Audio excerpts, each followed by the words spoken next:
Kakinada port వ్యవహారంలో విజయసాయిరెడ్డిని CID అధికారులు ప్రశ్నిస్తున్నారు. విజయవాడ సిఐడి కార్యాలయానికి విజయసాయిరెడ్డి హాజరయ్యారు. విజయసాయిరెడ్డి మినహా ఎవరిని లోపలికి అనుమతించలేదు. న్యాయవాదులకు కూడా అనుమతి లేదని సిఐడి అధికారులు చెప్పారు. విచారణలో ఏం చెప్తారు అనే దానిపై వైసీపీ నేతల్లో ఉత్కంఠ నెలకొంది. ఇటీవల వైసీపీ రాజ్యసభ సభ్యత్వానికి విజయసాయిరెడ్డి రాజీనామా చేశారు.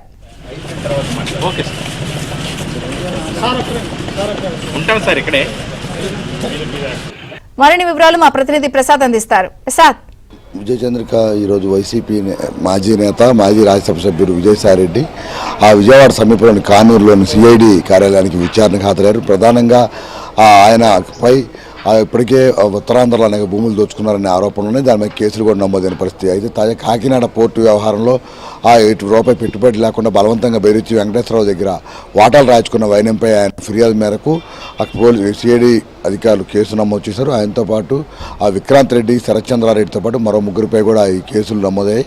అయితే ఇటీవల ఆయన రాజ్యసభకు అదేవిధంగా వైసీపీకి రాజీనామా చేయడం, రాజకీయాలకు దూరంగా ఉన్న నేపథ్యంలో కేసులు అయితే వెంటాడుతూ ఉన్నాయి.